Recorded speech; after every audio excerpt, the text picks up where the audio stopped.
Let me go and. So that's literally why the hashtag gay for gray sort of thing is going on. For some reason, my voice just turns people gay. I don't know how this works. I think it's like full Well, on stuff. I have some news for you. I'm getting a little kind of rubbing my arm right now. If you could see me, you could tell I was trying to give you some signs. If you know what I'm saying. Oh no. This is a bad time. Hey Trenton, what's up? Hello and welcome everybody. Today we have a special guest, Landfill lad. His name is Jack. I usually call him Jack. Hello. He's from the Pokemon series that abruptly ended. um, Now, do you have topics lined up already? Man, we are already What? getting crowd. Topics. Did you not have any preemptively? Oh, wait. I had some ideas the other day, but then I just fucking forgot them. So, uh, actually, no, I have some pulled up right here. Great. All right. The professionalism that you all expect in the Great Wonder XD channel. Yes, we provide the most high quality, professional, um, streamlined content out there. You Yeah, know, most certainly. I'll try and interact with the chat as much as I can. I might just do it through text, but I don't want to be disrespectful with my guest, so I'm super sorry. bro, I'm watching the podcast while I'm in the podcast. Man, that's pretty crazy. That's pretty meta. Never have I hated my own voice more than just this current moment. So, what's the first topic you got, my dude?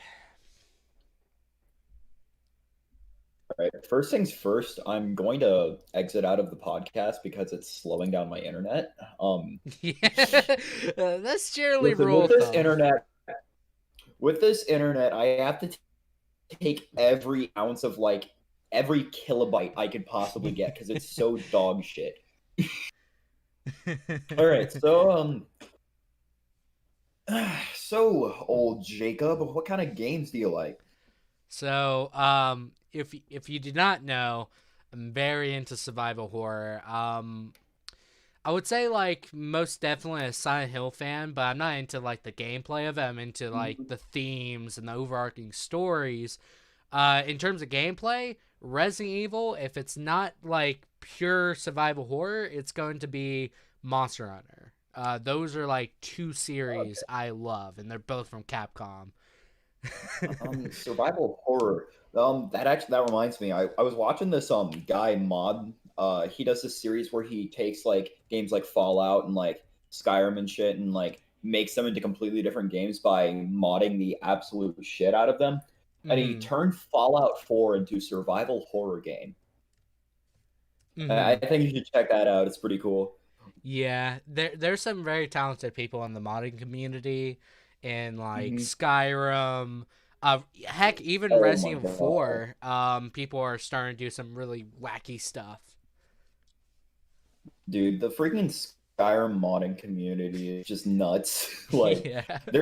you can find everything on like you can find anything you can possibly imagine on fucking like what's their place called? The Nexus.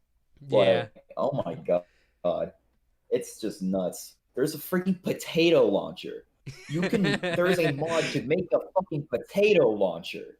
Like, hell yeah, man. Like, Mm-hmm. I want to take down Alduin with a fucking potato launcher. You know what I mean?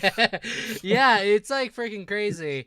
Can anyone see my messages? Yes, I just want to be courteous to my guest, and I'm trying to make sure I have a conversation with him first and foremost. By the way, what is your favorite video game? Okay. Well, if we're allowing guilty pleasures, um, Skyrim is the game that I just literally always come back to. Like, Skyrim is the game that like it's the it's like my mistress. It's like my dominatrix. Like every time like I go out and experience something else, it always brings me back in, and it's like, no, Jack, come to me, and then I let it put on a strap on and fuck me in the ass. You know what I'm saying? You know what? It happens Yeah, I often. love Skyrim. Um, My relationship with Skyrim, Konami. I love I love turn-based RPGs. Like as just a whole, turn-based RPGs, like that's my favorite genre. Yeah. Like fucking Pokemon, Golden Sun, Mm-hmm. Final Fantasy, like those are my shit, you know? Yeah. Like Hands a down, good Final old Fantasy. turn-based JRPG, like Yeah. If I remember correctly, you play like Octopath Traveler, and we both nerded out to it. And like yeah, that one I girl still that need was to trying to finish it. recruit people for the e-game stuff, esports. Sorry, Oh my and god. And that yeah, was the most awkward all she said, conversation. literally all she said was, "Do you guys like video games?" And then we were like, "Yeah, we love games." And like I thought that she was just like trying to find people to like talk to about games and shit. And I was like, "Hell yeah, like let's get some more people. We can talk about games and shit." And then she was like, "Oh, no, not those kind of games." Like, "Oh, fuck you too." Like Overwatch it. Like I'm sorry, but Overwatch is like shit to me. Like I don't like those games very much. So I Like used to play I hardcore, can't get into them. but I can't get into like I love the gameplay. Like that's the first and foremost the best thing. But like I don't really like the people in it because they do some really scummy things in terms of like competitiveness and like and I'm not very, let's say, motivated by cosmetics, you know. Oh I'm yeah, I'm yeah. fine with Overwatch. I love Reinhardt. Let me just say, but like, the main thing is like Overwatch. In terms like of competitive scene, everyone goes like really hardcore with it and take it way too serious. Well, Yeah, it's I'm just just not into that. absurd. Um, Listen, you will never catch me playing Overwatch or like Fortnite or anything, but I will eat your ass in freaking like Minecraft survival games, you know? Hey, Minecraft's streams going on, my dude.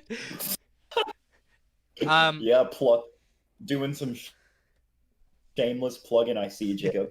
yeah, totally shameless. But the good part about like Minecraft, it's really easy to get into art. And I think that is the main thing I really love about Minecraft because you can build houses, various forms of architecture. You can do pixel art. You can try and make a story in it that's not really there, and it's still like super expressive and everything else. So I would say like most definitely the art is like something I really love about Minecraft, you know? Hmm. Yeah, yeah. See, Minecraft, I love Minecraft, but whenever I play it, I always wind up doing the exact same thing. And I don't know, it's like I'm not creative enough. Like, I don't know. I guess I'm just not like creative enough to really like get into it and like do all the crazy stuff that you can do with it. Like I prefer games that just like they have like a set path that you're supposed to take, or like Mm-hmm. you play within certain limitations, you know. But Minecraft, it's like playing within your imagination, and sometimes just like overwhelming, and you can't like handle it, and you wind up just like putting these unintentionally, like subconsciously putting these limitations on yourself that you can't like do all this crazy stuff, you know. Yeah, I would. That's at least that's how I play Minecraft, and I still think it's a Yeah, great game. Like it's honestly one of the best games ever made. Like you can't argue that it's not one of the greatest games of all time. Like yeah, I'm pretty sure it's just general fact and common knowledge that Minecraft is like probably the best game ever made, you know. But I don't know. It's like it is my thing, but it's not like it's not in like my frequently played games, you know. mm-hmm. I would say like if I was like getting into like full on art, like we already talked about like survival horror, but Silent Hill 2, I don't like the gameplay as much, but I love the story, like the art of the monsters and like various other things. I think the best way of like having art is just having that creativity unyielding and just unleashed, right? It goes all over the place, right? Mhm. And Yeah. that's just something that can't be captured most of the time. You still there? Yeah. So yeah, I'm right here. Sorry, it's just like like I said, my internet's like dog shit. No, it's fine. No worries. Just wanted to make All sure right. you didn't disconnect. Can you like tell me a bit about Silent Hill? Because I've always like been fascinated by it, but I've never like looked into it at all. Okay, Like it's a so game I've always wanted to get into. I'm So gonna summarize the give crap give out me of the it. gray one. Give me the Jacob summary. So, I'm gonna give you a very funny summary. Um, so the first game and the third game is just the plot summarized is felt kind of cute, made a cult today. That's basically it. Where it's kind of like a very distorted interpretation of heaven, and because Judeo Christianity was formed under pain, right? And they turn that pain into positivity because, like, when religion was starting, it was really a hard life. So, Dude, I'm already fucking lost. I'm sorry. So, so there was a pagan religion within the area of Silent Hill before the Catholics moved in, and Mhm. essentially, Catholics said bad pagans and like yeeted them out. But the Catholics start practicing the pagan religion, and they basically have distorted look of heaven. The second and fourth game is like mental disorders incarnate. Mhm. So it's kind of like the situation in which you tell yourself a lie and then you believe it 2 years later, like this is true. You distort your own Oh, memories for your own sake, right? I So literally done that. like the main thing is like this plot of like Silent Hill 2 and 4 is just straight up mental disorders, and it kind of encaptures this massive issue at the same time. Like the second game is parental abuse and sexual abuse with Angela. Eddie's like full on bullying, and it was like I think it was the game was released after Columbine, if I'm not mistaken. So it was like guy gone shooter because he couldn't handle people, right? And James, Mhm. he's somewhat a normal guy, and he's going to deal with a lot of his issues in a very front manner, if that makes sense. Then the fourth game is like people being afraid of leaving their house, and also parental abuse. So like the games either have cult like stuff going on, or it's just based around like you facing your personal demons, and that's what the series is about. Mixed with survival horror, obviously. Hmm. So That makes sounds like right up sense. my alley, honestly. It's amazing, and plus not just that. Look up either Laura's theme or Lisa's theme. Laura's theme is literally a song about James's wife waiting for him to come back, and it's absolutely depressing. And then No Tomorrow, Lisa's theme, is one of those themes that make you feel just absolutely shit. Like you can't control it. It's just depressing. But it's alternative rock, and that's like the good Oh, thing. that's cool. That's pretty cool. All right. Yeah, Yeah, so I'll definitely throw that on my line on my like to play list in my head. That it consists of several games that I have yet to play. so I would say another thing is they get really creative with instruments. They literally in the first game they use dentist tools. I kid you not. Bruh. And it scares the crap out of you because that's an unorthodox instrument. You would not expect it, right? But it's in the game and it makes you panic because who likes the dentist, right? So, if that makes Just like, sense. yeah, I'm just like, I was just curious and checked the chat. No bullying, Yeah, no, or what was going on there? help saying yum yum bullying. um, I just said no bullying. Just said sorry, no bully sorry, zone. honey. Mommy is cyberbullying. So like, that's one of the funniest things. By the way, Trenton asked Landfill, "What is your favorite anime?"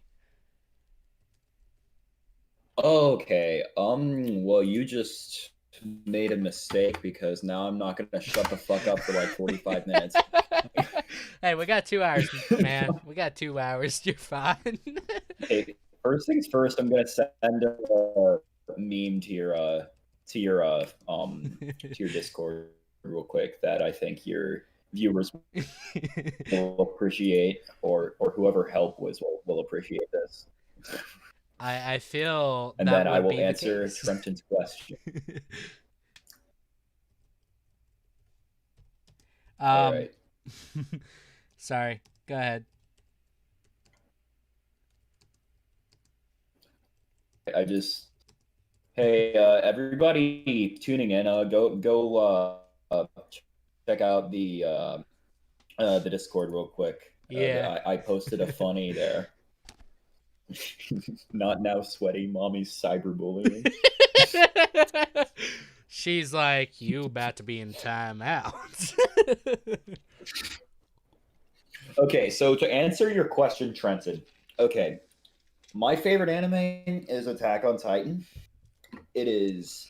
This is actually a good segue into what our next topic was going to be. hmm Attack on Titan is not only my favorite anime, but it's like probably like my one of my favorite works of art, like of all time, just in general, of anything that I've seen.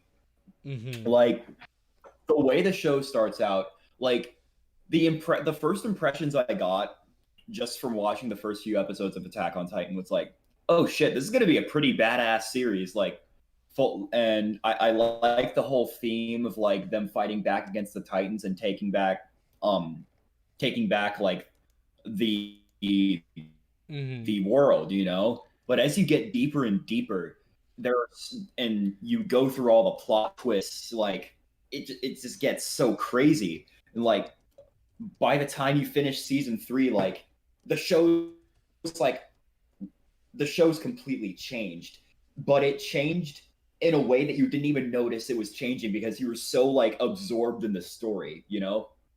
But like then you go back to rewatch it and you're like, holy shit, this show was so different when it started, and like as it just goes on, it it's just like I don't know.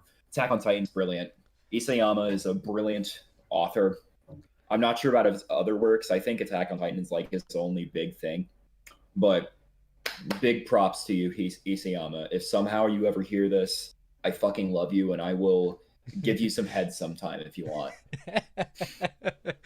So, if we're gonna like get into What about you though? anime, ooh. What kind of anime do you like? So, there's an anime called Fully Cooley that I reference like every Minecraft stream, and it's not that it's like I like appreciate for the main thing it is, but it's like the story that it tells is like a tale of growing up and people trying like kids or younger individuals really growing up too fast, right? That's like the fundamental Mm-hmm. issue that the main character faces a lot of the time. And some of the issues that the main character goes into is like he had thoughts of murdering his own father. Like that's one of those deep issues, deep rooted issues.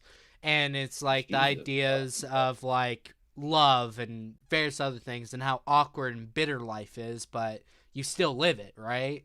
So that's Hmm. like one of those ones I really love in terms of a music and storytelling wise. But I really do like if I was to say like aesthetically, Soul Eater's pretty cool. I only read like the Oh yeah, Soul manga, Eater is pretty sick. and its art style is really sick. Like it's it has a bit of feel of like Western cartoon mixed with Japanese cartoon. And I really did love that sort of Hmm. stuff until it became like a very overcomplicated plot that kind of like the main thing is like anime likes to do the overarching plot where everything is connected, but sometimes they Hmm. forget certain things and it just falls in on itself. That's basically what happens. If you Yeah. do for the story, you're not going to be absolutely happy. But if you're there for like badass scenes, really cool art style and stuff like that, very fun. If I was to also like say another thing that I really like was Space Dandy. I thought it was going to be a stupid anime, but it was actually surprisingly deep with some of the episodes that it portrays. And the art style is not bad. It's a mix of Soul Eater mixed with Cowboy Bebop. So it's really nice. Oh, yeah, that sounds like very good animation then. So that's like some anime I really liked for the longest time. And then Angel Beats, like the go to place for fake depression. But that's what people call it, but it's actually somewhat like serious topic of like death and how unfair life is. That's the overarching theme. And most people would say that's probably my first anime on Crunchyroll. And the funny part is that was not my first. I Jesus actually Christ, watched it on a different Crunchyroll is website. so bad. So like so the main thing was I really like stories that were like a bit more creative. Like it's really hard for me to get into like slice of life stuff. I like something that's a bit out there. Like, oh, I want to watch something kind of like Hmm. out of this world, like Purgatory or Soul Eater's world. That's kind of akin to like normal life, but also extremely different, or like so many other things that's like really cool. Um, Hmm. but the main thing is like it's really crazy because I like a lot of anime. Like that's not even mentioning like Berserk or like Megalobox. I really love that one. And those are probably like some that are like harder to find because it's not out there as much, but still good. Sorry, I just want to rant there. The next question you will ask is, do you watch JoJo? That was my transition into me wanting to talk about JoJo. So I tried to like Oh, watch do JoJo. you watch JoJo though? I tried to watch JoJo. I got through the first season, and the main thing is I enjoyed it and everything else. Then I was going to college, so my free time was gone. Dude, that's when I got into JoJo. I Really? got into JoJo within like the first few months of college, just because like everybody was talking about it. Like all of the friends that I had made like on campus, like they would talk about JoJo, and I'd be like, "This sounds fucking incredible." And so I started watching it, and I watched through a little bit of part three, and then part three kind of lost my interest, but then I picked it back up later. Then I watched part four. Um, I watched part four like after I had already gotten out of part three, so I'm kind of a part skipper. So Trenton, if you're watching this, you can fucking kill me if you want. Like I don't blame you. Part skippers are degenerates, but I'm a bit of a I'm something of a part skipper myself, you know. But part two and part four are by far my favorites. Um, I think part two is everything that JoJo should be.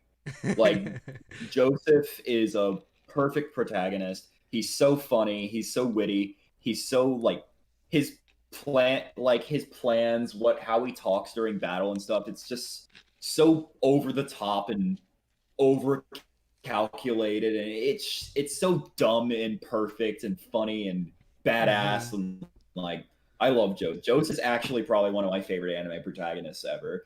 And part four, it's just like watching a slice of life anime, except it turns into like a murder mystery like halfway through.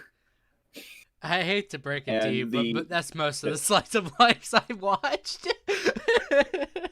oh well, it turns into a good murder mystery. Okay, fair, fair. And they're trying to track down Kira, except the fucking murderer can blow people up, Hmm. has his ability. Oh, so he's like, "Hey, And you there's a you know and that there's a body you have? scene and Watch it go boom." there's a very very uncomfortable scene in part four where the main villain is with his quote unquote son, and they're in Oh, the bath together, oh, and oh they're both no! naked, and it's like bidding his kid, and his kid is like obviously very uncomfortable, and he's like, "Dad, please stop this, like please no." But Oh yeah, it's very God, uncomfortable, and then he tries to kill his what? so, Ugh, you just that's have to weird. watch it. You have to watch Context it to matters, understand I it, Jacob. bet. So like, But this is also JoJo we're talking about. Like, it's called JoJo's Bizarre Adventure. Like, yeah, bizarre. It's called bizarre for a reason, you know. yeah, that's pretty much it. It's like, well, what were you expecting? You go to freaking, let's say here, you go to a JRPG expecting full action combat. Well, nowadays that is becoming the norm, but back then not the case. Kingdom Hearts spoiled us. But anyways, like one thing for certain, like outside looking in, there's some really good memes in JoJo's community. Um I kindly need to watch it fully, but I just don't have the time. And that's probably like the worst excuse. Like everyone has time, but it's like a week basically before I go back to college, right?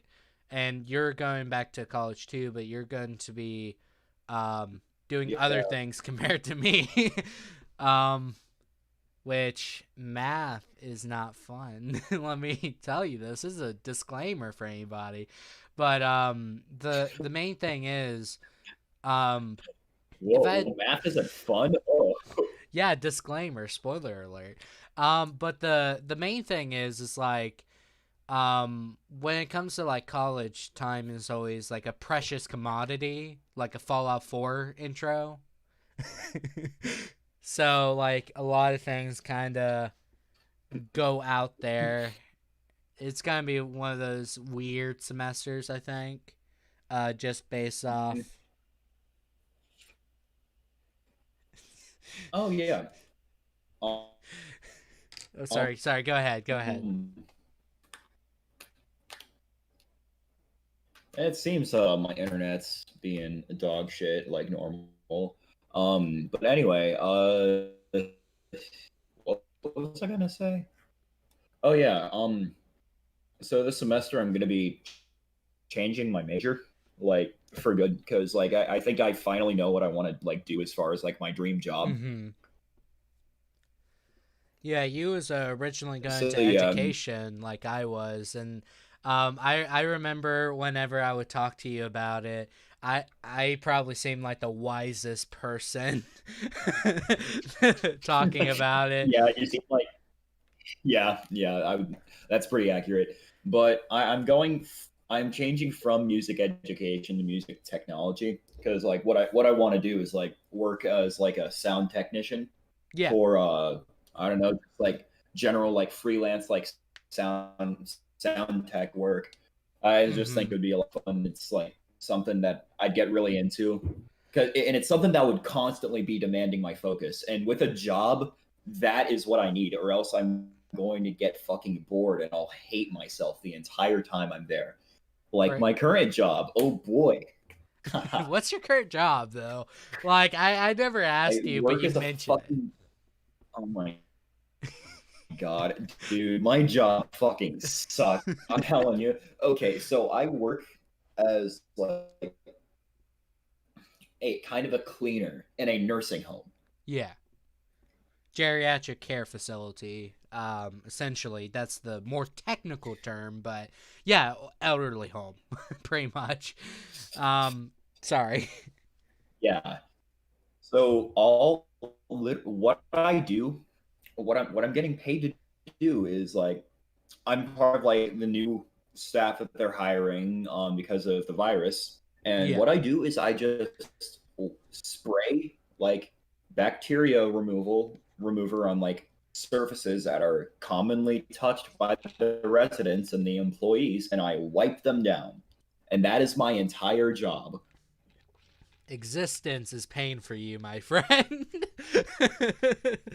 Oh um, my god, fucking tell me about it.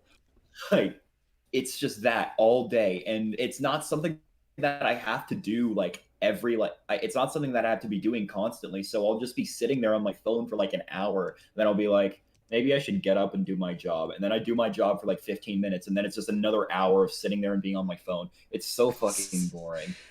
And so you know, it go is ahead. kind of self-imposed, but it's not like there's enough for me to be doing for me to, because it's a small nursing home.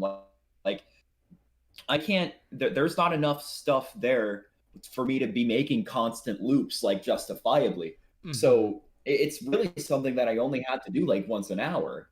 So I can't keep myself occupied. I'll just be sitting there on my phone like playing a game or something, and like, yeah, games are fun, but when you're at work, you feel like you're supposed to be working, and you kind of feel uncomfortable. And it's like, I don't know, it's like this weird complex in your head, like because you feel like you're supposed to be doing something, but you're not doing anything. And then Yeah. there's like this feeling like, oh shit, what if somebody walks in on me doing this?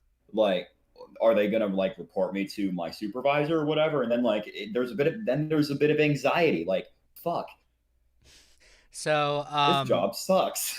So the main thing is, when it came to a lot of things, whenever I was originally going to go into the medical field, that was my first choice, and then things did not work out, right?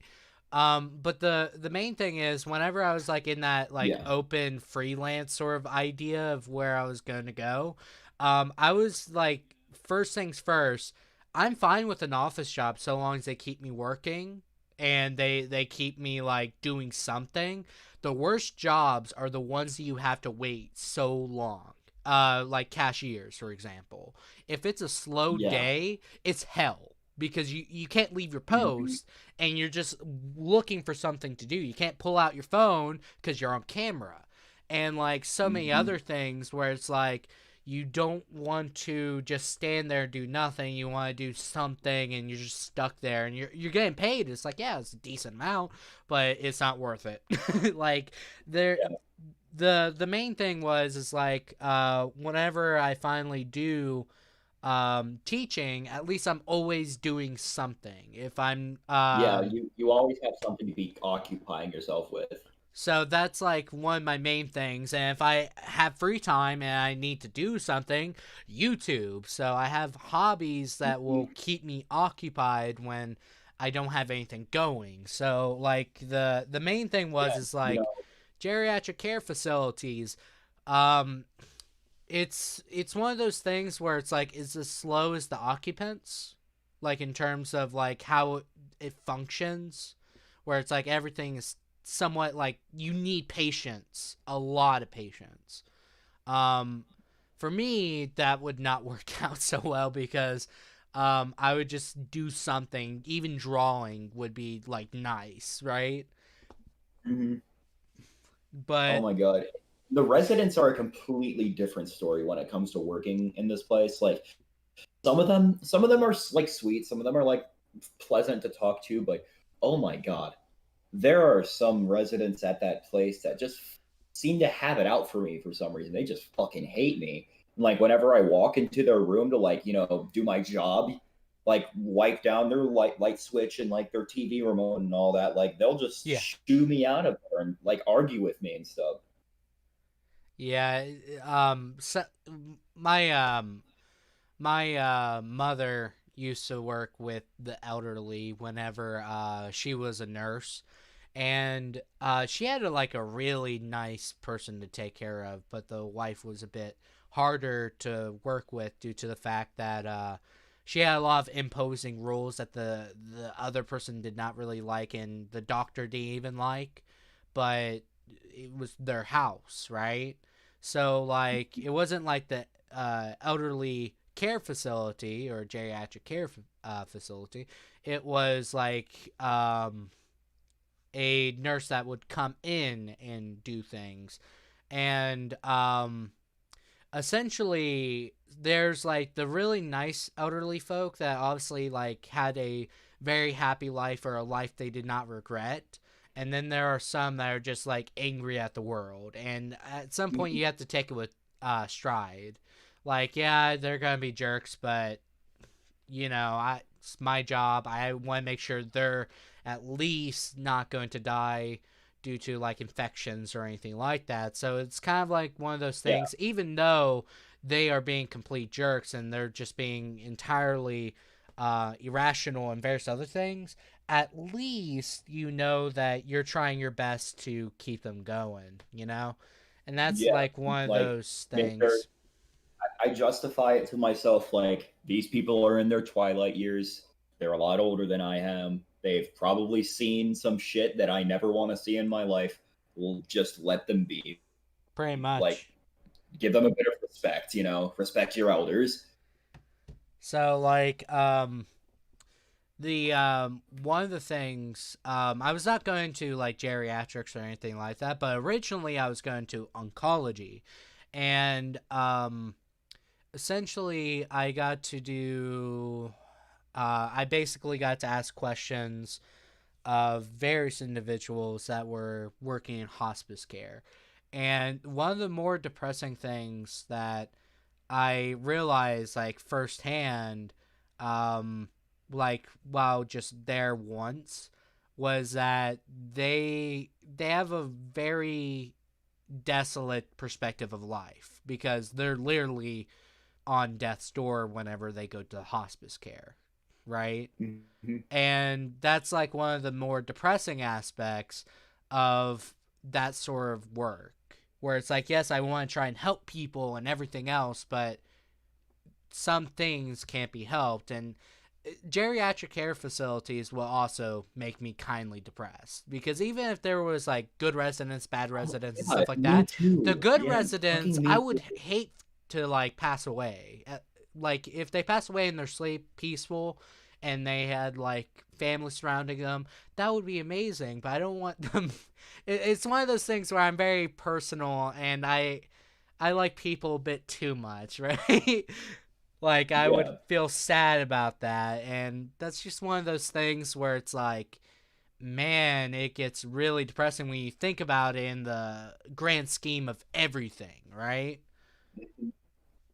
So, yeah. Like, and then you're thinking about yourself and like, man, this is gonna be me one day. Like, and that's what gets me down. mm-hmm. Like Yeah, I'm a selfish asshole. but the main thing is I get very like I get very philosophical, which is why education is Mhm, yeah. probably one of the better degrees for me to get into, is because if, let's say, like theoretically life is indefinite, right? There's no death, no nothing, you just live. Eventually you do all the things that you ever want to accomplish, and then there's nothing, right? You eventually get tired of it, right? Mhm. So that's like the mindset that I think about when it comes to like mortality. Um if we were to theoretically live forever and we can be with generations after us and we can bestow knowledge and various other things and stuff like that to the like 60 generations away, that would be awesome. But the main thing is like eventually you're going to run out of things to do and you're just going to wish for it to end. um Yeah, eventually, yeah, you're just gonna want you'll be sick of life. so it's like one of those things where it's like um death is terrible. It sucks, and most of the time it happens to the people that we love most. But also at the same time, it's a necessary evil to life. Um, I think that's like something I really think about whenever I think of like the medical field, for example. Because there's a lot of people that get like the worst end of life, and then just kind of it just happens, you know? Yeah. Sorry. No, it's fine. Sorry, I got a message from like an old friend. I had to tell him that I couldn't talk right now. Fair. Anyways, So like you were saying like something about like teaching, like you're always gonna have something to do. yeah. Well, like working as like a sound engineer, like whenever like my job is going to be to just constantly be paying attention to whatever the show is and like adjusting things. But like when I have nothing to do in that job, I could just kick back and enjoy the show, you know, just like I was watching it. And like I was Mhm. just like an audience member. And then like if I hear something off, I just have to like modify the treble and the bass or whatever. But then I can just like kick back and just be part of the audience, like not literally be part of the audience, but just enjoy the show.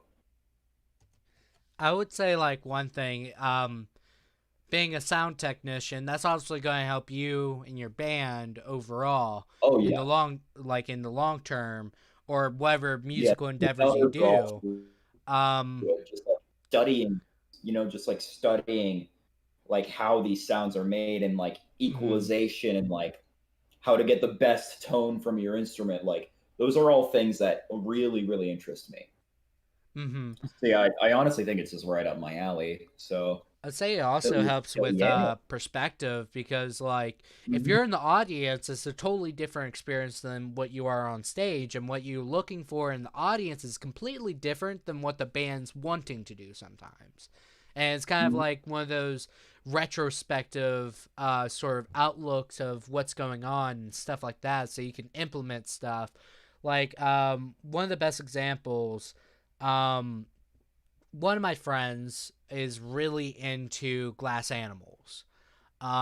And she sent me a a live showing of them. And it's one of those things where it's like the energy is so grand. Like most bands that you watch on YouTube that have a really hard time to let's say um they have a really hard time like amping up people, while glass animals is Mhm. up there and getting people into it and stuff like that, where it's like you really learn about the dynamic of how the performers really endorse like the energy output of the others. And that's one of those dynamics that you don't really learn about until you're really into the industry and stuff like that. Outside looking in, Yeah, it's um one of those things that yeah, go ahead, sorry. yeah, it's like one of those things like from my experience, like you have there's so much trial and error involved in like trying to figure out, how to like you're up there with your band and you're playing your music and you're trying to figure out the best way to get the audience excited and like into it without like taking away from the message of your music or like without it being out of place because if you look back at some of our old recordings, like specifically the our show when we played at the World Boy Scout Jamboree, Yeah. um, we opened with this like very heavy jam, and you can tell like I was trying way too hard to like get the audience hyped up into it, and I was like saying like, "Yeah, let's go," and like just being. It was kind of cringy, honestly. Like the song was good. Like our jam was good. Like I love our music. Like even if I'm just looking back and like listening to shitty old recordings of like songs that are have much better versions out now, like it's just fun to me. But fuck, where was I? What was I talking about?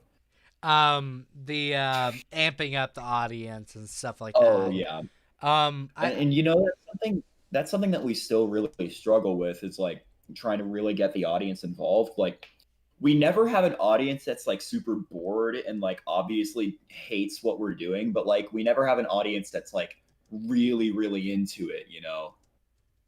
mhm. And it's not. I don't think it's the quality of our music. I think it's just like our lack of stage charisma or like stage presence. Mm-hmm. I would say It's like, like one thing that's like most definitely something you learn like in speech and debate. I really learned how to work with the crowd because what I would do, I would not focus on the judge, I would focus on the crowd. And mhm. I only did impromptu a few times. And what I like to do is make it like let's say like the narrative structure is very tedious and repetitious because it seems like someone that's like extremely let's say compulsive, like they can't get stop doing stuff, they're OCD and they just can't stop thinking about it and they keep going and then it's like okay great and stuff like that. But when it really comes down to it, my that sense of humor um please the judges, but not the people that was actually watching. So what I would do is use a bit of dark sense of humor. The best example was like a staple, right? Um, Mhm. this is not like my best career. But basically what I did was I made a nuclear joke, where basically it's like, man, I only have one staple left. I have two documents that could easily be stapled, but only one of them can be stapled. Either ecological preservation and the denuclearization of the entire nation. We just focus on geothermal ducts for energy preservation and various other things. Or we could go boom boom.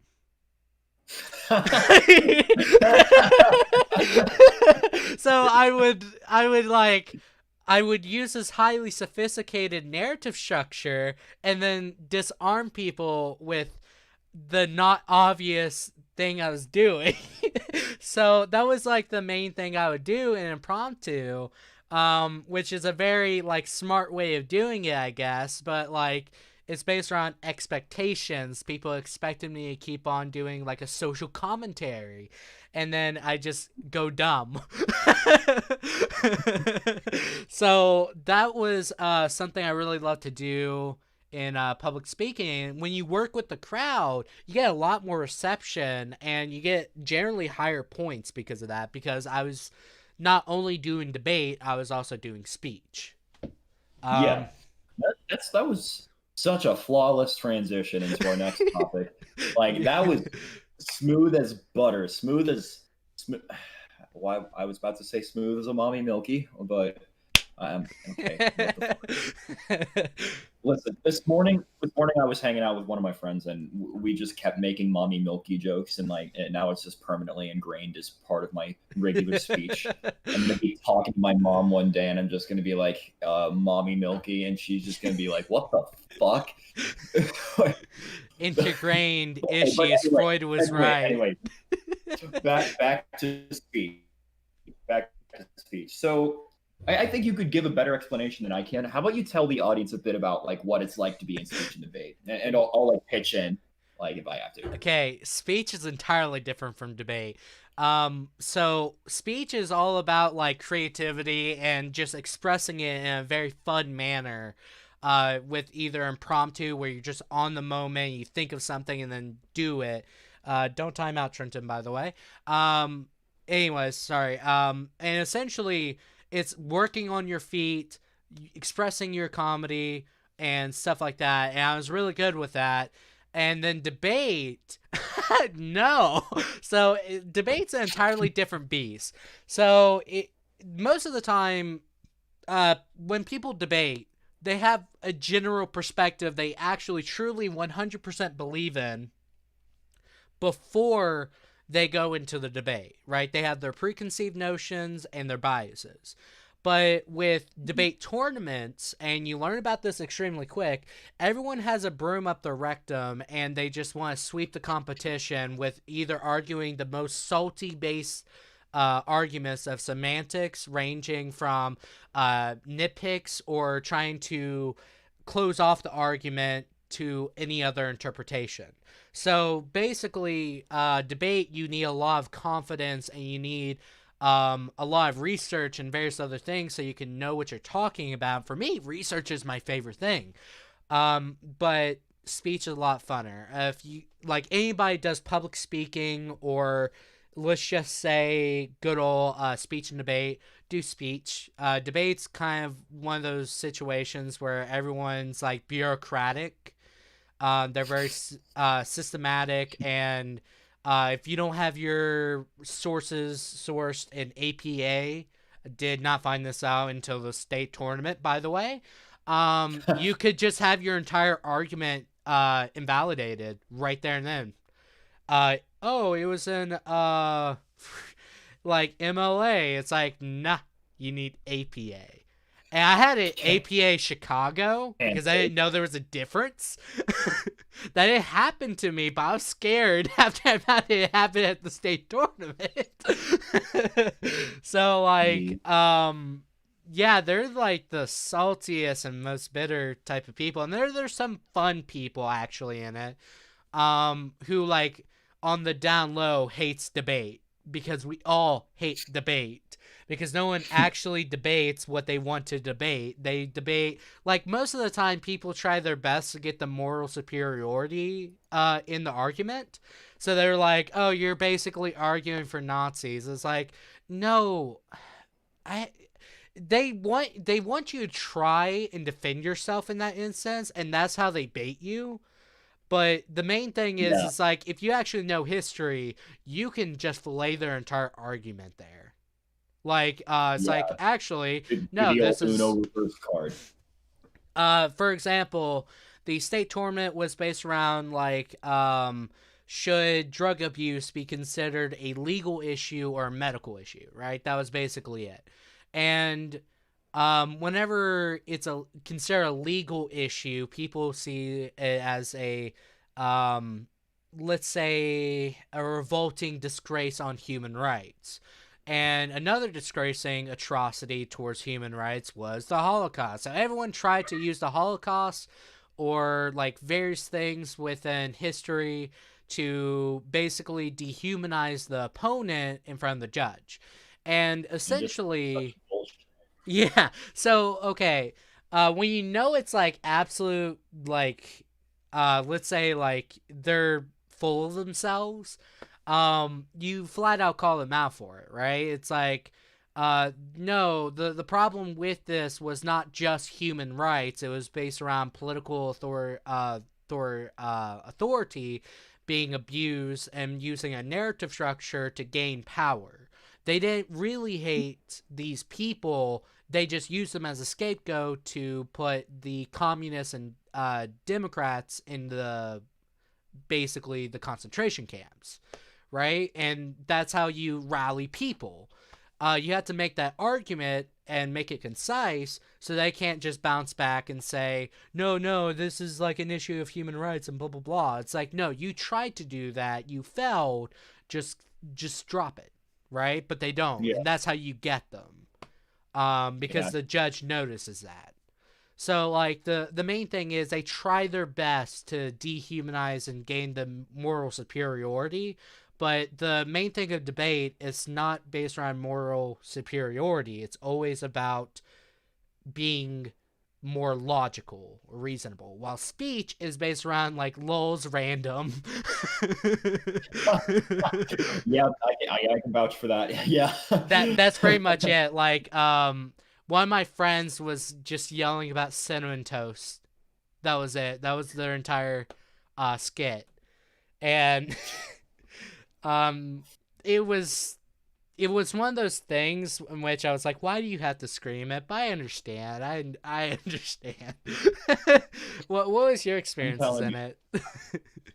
Well, first things first, I don't consider like competitive debate to be like real debate. Because like real debate is just like when you're, I consider it when you're just like talking to your friend and you are each like presenting like your own view on something and you're both open-minded and willing to have your mind changed. It's not about winning. It's about like presenting your arguments Hmm. and seeing the logic and having an open mind and seeing like what you can take from your opponent's argument, That was or my just like mindset, you but can that you was can like apparently wrong. completely disagree with your opponent, and that's okay. But like the spirit of debate is like ruined when you bring in like these super competitive like assholes into it because all they want to do is win. All they want to do is like fucking run their opponent into the ground and prove Hmm. that they are superior. Or make them look stupid in the process. Oh Ben goodness. Shapiro. So like a lot Sorry, of I had to them clear my throat. yeah, I know. I was like, "Are you okay, buddy?" A lot of them get like for some reason they get a superiority complex going on whenever they think they have you in a corner. It's like, nah. It's like Uno reverse card right there because some of them think like most people would not argue the case, and then there's like people with no shame willing to argue that case. um Yeah, audience, simple facts. The reason that we know each other is because we met in like we didn't go to the same school, but we both did speech and debate in West Virginia, and that's how we met.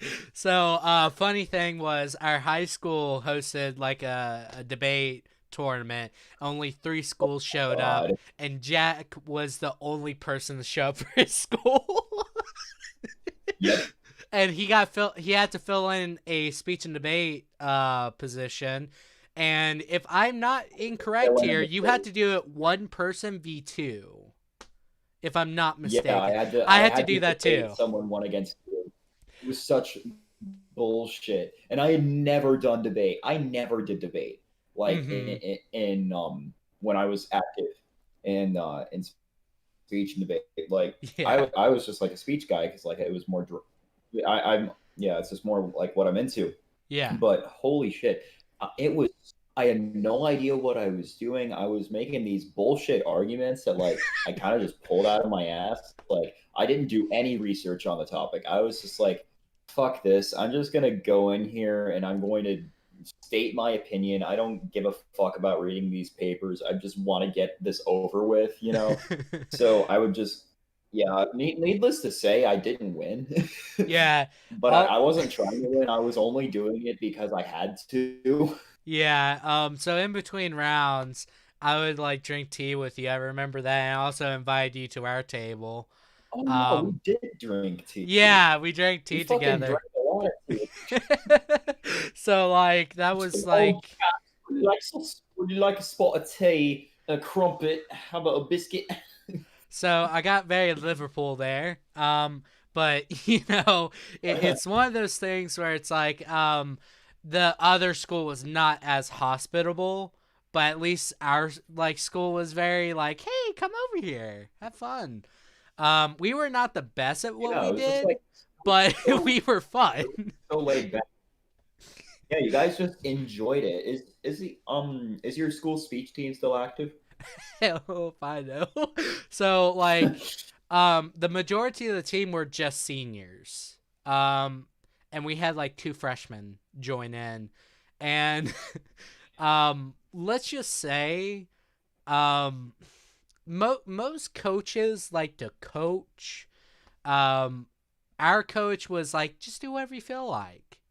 So like when you go to a state tournament arguing a new format you're not used to, um you do some dumb things. You don't know the process of it, and you don't know various other things. And like when you go to, I only went to the state tournament so I can get like honor society, which was like a big thing for college and stuff like that. But the Sorry. I just like speech and telling jokes and stuff like that, and then I got really good at debate during the first tournament I ever went to. I went into PF, which is public forum, and it was like 2v2 debate, and I actually was on par with the person that won first place. But the problem was my partner Wow. was not good at debating.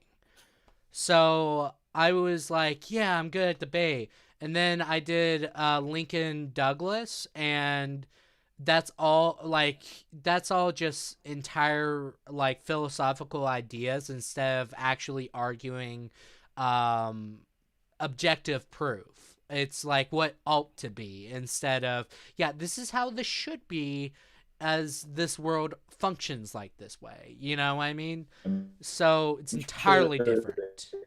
I'm sure Lincoln Douglas was a fucking hell of a rally. Oh yeah, no one's on the same page. Yeah. There's like two people watching. Either everyone left because Hazier is abusing power, or I don't know. But like, gotta make sure. They just hate me. What? No. Okay, I cannot take that call.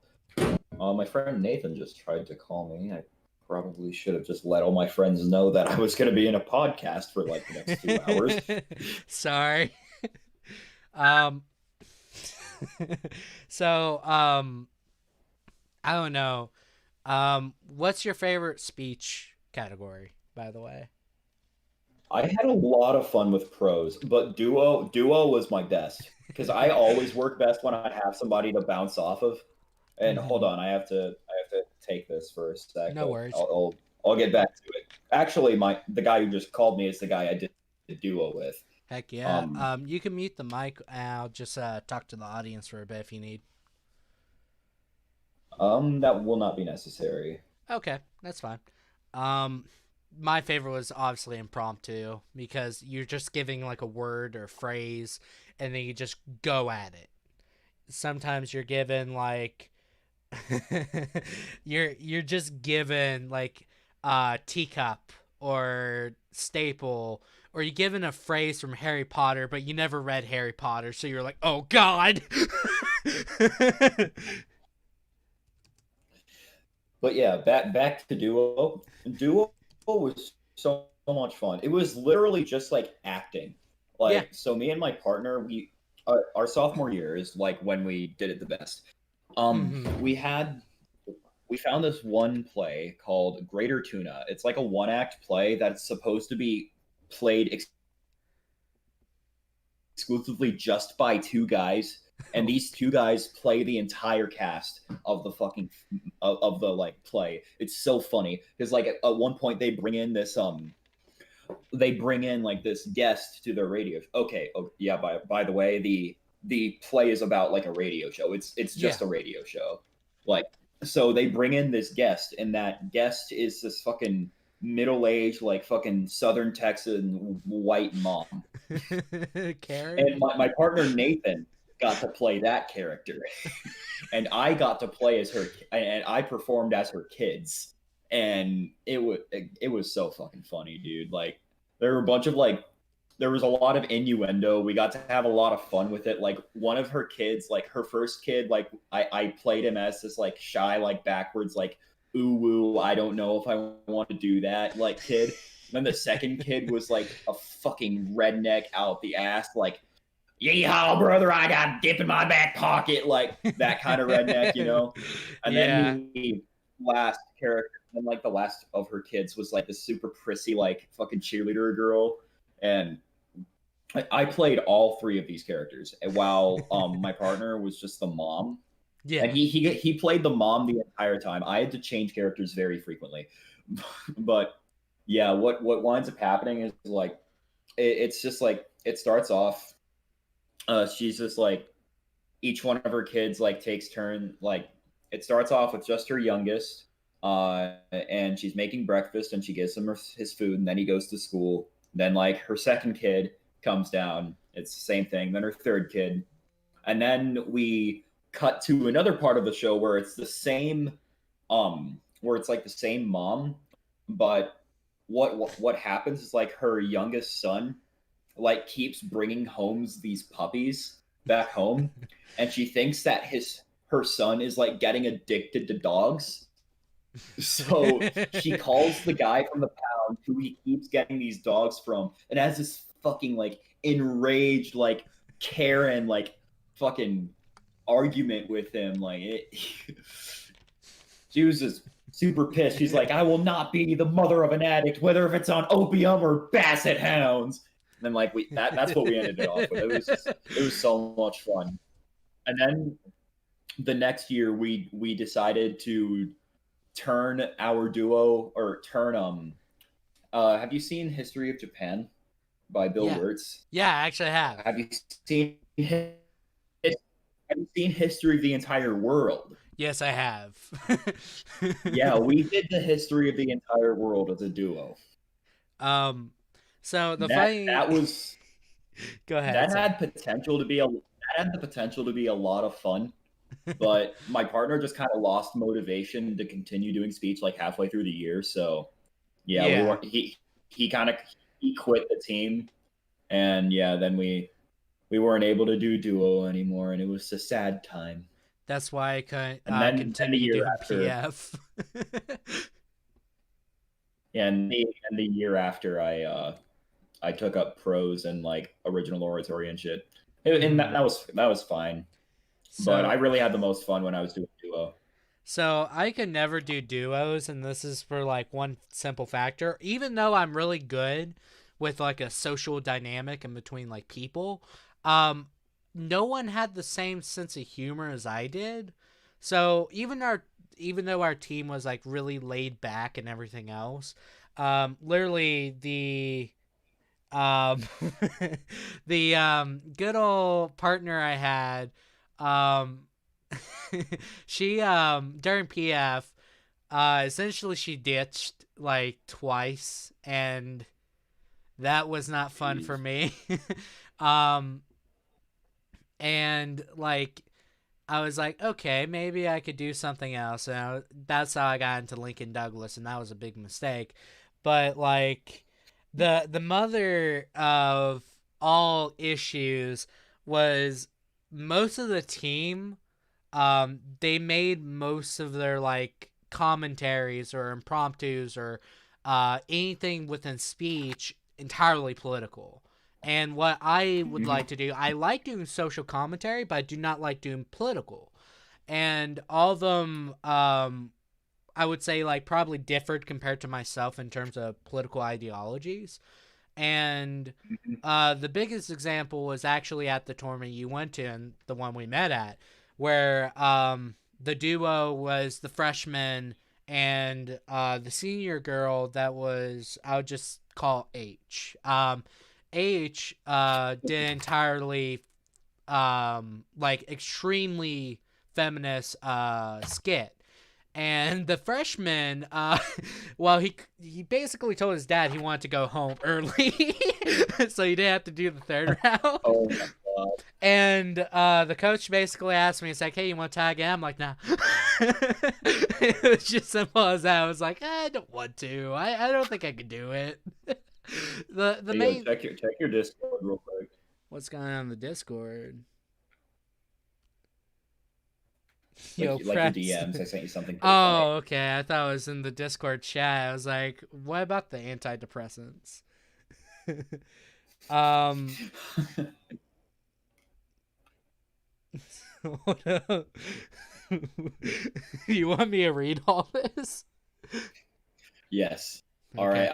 I have to take a call, viewers. I will be back. I'm gonna mute myself. Enjoy this wonderful recital from your favorite YouTuber of all time, Grey Wanderer XD. Okay. By the way, don't admin abuse, Zir. I know you can. But please don't have that tolerance. Okay. Uh, let's see here. One of the biggest mobile role playing games of 2019, and it's totally free.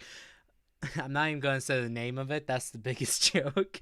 Currently, almost 10 million users have joined Raid over the. I already screwed that one up. Over the last 6 months, and it's one of the most impressive games in its class. We detailed models from the PS1 era, environments that make you want to throw up, and a smooth rate that's literally faster than my crippling depression. All the champions in the game can be customized with various issues, balancing and just generally not having fun. It's basically any other mobile game.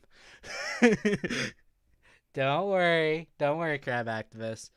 Um, the dungeon bosses are the worst balanced pieces of crap in the whole world. I mean, you literally have to spend money just to get that one character to just tank it out.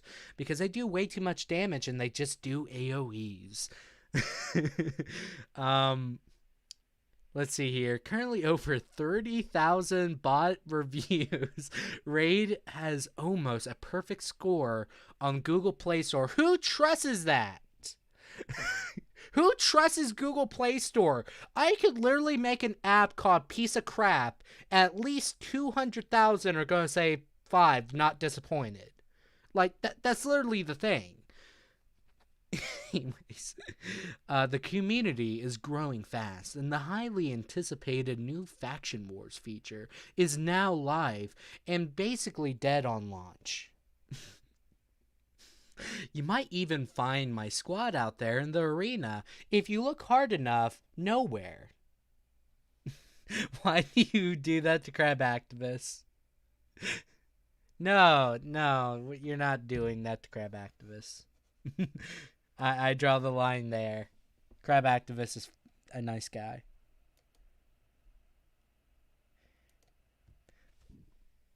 If you're going to abuse admin, I abuse admin too. Eye for an eye. Let me just... Yep, there we go. You only had it for 2 streams and the power got to you. You're like that one kid that can do the announcements for only a single day, and for some reason he puts a communist manifesto in the morning announcement. That's basically what just happened. Don't become overconfident in power. Jesus Christ. Gotta know the elementary recess rules, man. Let's see here. It's easier to start now than ever with rates programs for what the is a rates program? For new players, you get a new daily login for the first 90 days. Oh my god. 90 days. That's so generous. That's like being screwed over for 90 days. Let me just say. So generous. Tribe activists, I know you're in timeout. I'm super sorry. Great. Have you had that experience about the thing with the announcements? You know what? There's only one way to announce your political beliefs, and it's by doing that. Morning announcements, 3rd grade, right there and then, the teacher has to tackle you off the mic. Because it happened during... no, it didn't happen for me. I was too scared back then. Because the teacher would do that. I have returned. Did you hear me announce my glorious return? Yes, I heard it. But essentially, my friend just wanted to up with me for a sec. So, yeah, that's what the call was all about. He kept talking about. He was like, dude, the sock on a stick in our yard at our place and in our town is gone, and he was like fucking with me, and it was kind of funny, but I was just very confused. I mean, anyway, justifiably. So did you hear the Raid Shadow Legends thing I said? Did you like my yes. Did you like my creative? Yeah, he was like, dude, go back to your podcast. Like, he literally told me, dude, go back to your podcast. You're wasting your friend's time. And yeah, I think he's still there. Hey, Nathan, if you're watching the podcast, type something incredibly bizarre into the chat. He already did. He did VAG. Oh, We don't know what this word so actually means contextually, but I like to think he's very happy.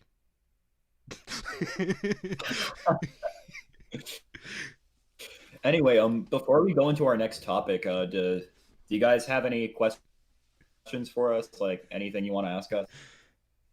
Nathan's gonna be like, "What's your favorite How sock big color?" is your dick? Well, that's like third date scenario right there. You don't do that on the first day. Unless you met at that sort of circumstance. All right. Anyway, so it seems we have concluded our topic of public speaking and our experience with speech and debate when we were in high school. So, uh, what do you think about like just the concept of confidence? Like, well, let's try to let's get we're gonna be fucking Socrates for a straight minute here because I actually want to dive deep into this topic. Like, this is something that I've really discovered is recently, like a lot of Mm-hmm. self confidence and like I don't know, I just want to talk about the psychology of it and like how it I know how it works and all that. Mm-hmm. So, you just I don't know, just spitball for a Do my bit thing? and Okay. just, like, we'll talk like what we're supposed to be fucking doing on this podcast. Yeah. So, one thing for like definite, I like to think of it within a real life scenario. You always take driver's ed usually in high school, and usually the first person to drive is always the one that has the least confidence, and you're like, man, I'm going to die today. So you're texting your dad in like the back seat, and you're like, hey dad, GG on life, I'm about to go. So the problem was I was the driver with the least confidence, but mostly because I did not drive before. I actually did somewhat okay. Problem was, is not everyone has confidence. So the main thing is, I like to think of it this way: if you have someone driving, and everyone's like in the back seat, and they're just trying to relax and everything else, if they're starting to shake, they're about to have a panic attack, they're about to die up there, you don't feel all too happy with them leading your life at that point. I like to think of Mhm. it as confidence is the ability to drive the vehicle, drive your life. So the main thing Yeah. is, Yeah. um, there's something called overconfidence, and then there's something called flat out just being confident. And overconfidence is whenever your ego Mhm. inflates and you just know you're about to get an Icarus moment. Like straight up, it's going to happen on either prom night, or it's going to happen whenever the college does not give you the scholarship for football. Something's going to happen, and it's going to come crashing down on you. It's like, wow, that sucks. And then Yeah. you have a moment of loss. Well, I'm not trying Yeah. to It's be like like overconfident. That's the main Mhm. thing. So, so the one thing I like to think with confidence is that you're aware of yourself, and you're aware of your capabilities, and you're aware of how you can adapt to situations. Generally, I can adapt to social situations extremely easy, even though I'm an introvert. That I know that sounds crazy, but that's because I train myself to. Because the other people, they were not very comfortable with public speaking. They weren't the smartest, but some people were confident to speak, and they would lead discussions and lead us to very bad conclusions in various literature-based analysis. The best example is understanding stream of consciousness. So the main thing is, if you say whatever you think, it's not wrong. So the basis of stream of consciousness is that you say something and you just say it, right? And the main thing is to understand that Mhm. saying it outright is not wrong. You just have to figure out if it is right within universal standards, right? But in terms of you just Mhm. saying it, it's not wrong, because it's just an idea. An idea can't be wrong until executed into theory, right? So that's one of the things when it comes to a lot of aspects of life. And the main thing for my confidence is that I'm very self aware, I'm very modest. Um, Modesty allows me to assess a situation right there and then. And I can basically figure out, hey, am I actually capable of doing this? If I'm not capable of doing something, I'm not going to give the facade that I am confident, right? But if it's a situation that is like in my expertise, like if you come up to me asking, hey, can you solve some discrete mathematics? I'm like, yeah. you know, that's my expertise. I'm confident in that. But there's also the self confidence where it's more inner. So, a lot of people nowadays have issues with garnishing that sort of confidence because it's very minimalistic and various other things. And um, because of like culture changing around like 2010, we started having more social media and various other things, and we are introduced to things beyond just tabloids. You learn about people, you learn about what's attractive to people, you learn about a whole bunch of stuff, and you start realizing, well, that's none of that's me, right? And you're just down the dumps about it. It's like, that's not who I am, but people want that. Do I change myself? Do I change everything else? And you start having the existential crisis. But while people are having that, they usually change themselves drastically into someone they do not like anymore. And I'm a very observant person. During high school, I would observe people and compare and contrast their personalities between middle school and high school, and a lot of guys develop bravado, which basically is overconfidence. And one thing I kind of took into Yeah, consideration is that. I noticed that like a ton in high school. Like some guys, like they just I don't know, they just like develop this like unwarranted ego just Mm-hmm. kind of out of nowhere, and I was just always like, why did you do that? Like, what's the point? Like, why did you feel the need to change so drastically? I guess like, but Mm-hmm. go ahead and continue. Like, I'm interested. Yeah. Sorry. I'm very much listening. Yeah. So the main thing is, high school is going to be awkward no matter what. Middle school is going to be awkward no matter what, because those are times in which you're trying to find yourself. But if you have to have someone else tell you who the hell you are, you're already screwing up. The main thing is, if you need a, let's say, an organization, a clique, or some sort of fashion style to distinguish who you are as a person and make your own ideals and everything else, well, you are screwed up as an individual. So I always took the path that was less walked. I know that's one of those literary synonyms for I basically stopped doing other things like other people. But it's the most broken sort of line, but it's the most true sign. So the main thing is, in a lot of case scenarios, these men, or young men, I should say, they start developing bravado. They start going to the gym, and nothing's wrong with self care. That's the main thing. You want to feel attractive. That makes you feel better, but Yeah, you don't realize. yeah. Um, I I've was gonna talk about that a bit. Yeah. You don't realize shortly after, um, your physical appearance is only so much of who you are as a person. Sure, you could Yeah, be thick, you could be muscular, you could be fat, you could be chubby, you could be husky. There's different forms of overweight. You could be that lanky guy that has the bow tie.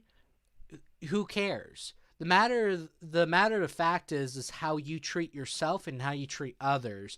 And when people start like only focusing on their physical appearance instead of their mental appearance, that's when it goes downhill immensely, because that's when they start adapting to basically people telling them what is good.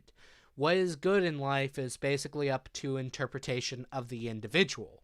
So, one thing that is most definitely apparent to me, this is entirely subjective, but my good in life is at least knowing that I'm capable of helping someone else. I know that's kind of like one of those things where a lot of people they develop selfless tendencies whenever they're an outcast.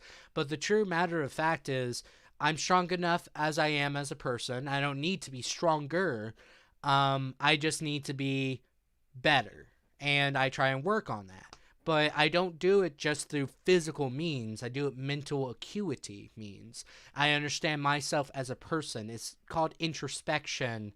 Socrates developed that idea, and basically is you looking in and you try and figure out what's going on there, because we're told so many things within let's say North America, I would say generally, that the idea of identity is always associated to who you are on a fundamental value. Like, if you're male, you're this. So a lot of people start generally associating properties of men, and you start to do an associative cross-examination.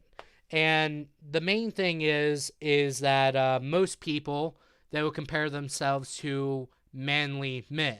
And that becomes like an issue of, let's say, if Oh you're not the... boy, What? now we're getting into toxic Yeah. masculinity. So I... This is now we're getting into toxic masculinity. I made a Yeah. whole video on this. Yeah. So I usually like to distinguish between toxic masculinity, and it's basically the main thing about toxic masculinity is that it's the perception of what men should be. Masculinity is just being male. Yeah. That's the factor. Yeah, And the ideals of what men should be, like, everyone has their idealistic, attractive specimen, right? Bree, for example, she loves e-boys that are into, like, punk stuff or, you know, doing the Mary Jane. But the main thing is, that's their interpretation of attractiveness. For men in the societal structure of men, we're dominant. We do not show emotions. We do so many things. We're physically strong. We are failures if we cannot provide for a family. And I saw this for the longest time, right? Because the main thing is, when you live down south in Louisiana, the environment is you need to get tough, and you need to get tough quick. But I never did that. I just observed, and I stuck with my feelings. And the main thing is, I'm not the manliest dude. I will admit that right now, but I don't need to be taking a syringe, put various hormones into various inappropriate areas to show that I'm more masculine. The main thing is, I am who I am. And if people can't expect that, well, tough love. But the main thing is having that, let's say, spectacle of this is the idealistic individual and this is based what they're around. That's an entire, like, negative aspect of life. It's like females and Instagram. A lot of them hate Instagram, but they love looking at it because they love fashion, art, and various other things. But they look at the Instagram models that are crammed down their throats, and they become very self-conscious, and they start to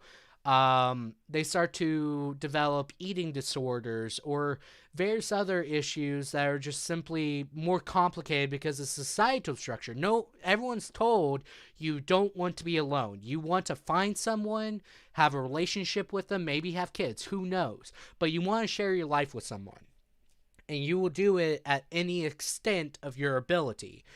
And when you can't attract a partner, because believe it or not, society has changed in what we want nowadays. And what people want is hypersexualized. All about that. dopamine. It's all about that dopamine. So, like, the main thing Please, is what? one drop of serotonin. Please, brain, can I just have one drop of serotonin, please? Please. But the main thing is when it comes down to a lot of situations, um, you're everyone has these sort of ideals or generalizations that you're force fed. This is what this type of person does, and eventually you either associate with it or you don't. And if you're a deviation of that aspect, you always have less self-confidence because you're not fitting in the mold.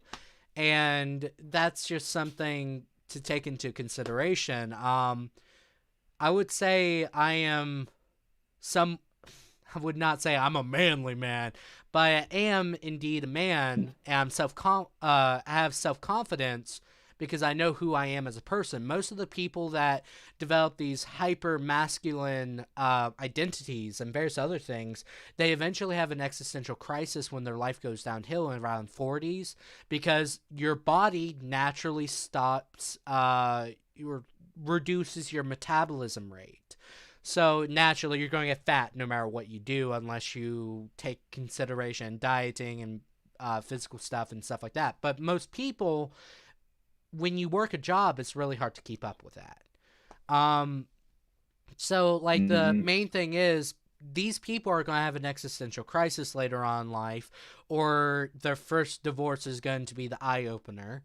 And the main thing is when it comes to various aspects of identity, love, and various other things, it's universal.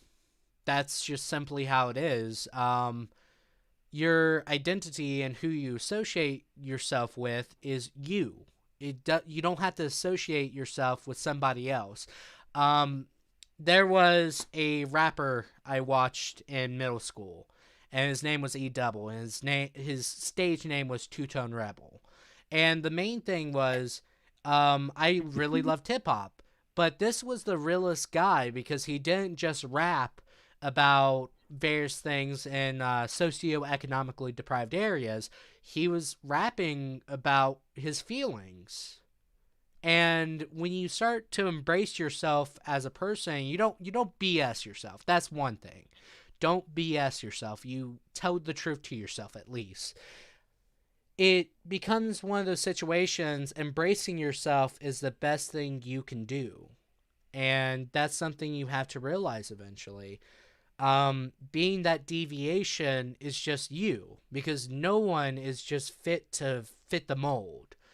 Um, and that's something you have to take into consideration. The one size fits all mentality of anorexia or like hyper masculinity and various other things, it's one of those things. Yeah, it's not just like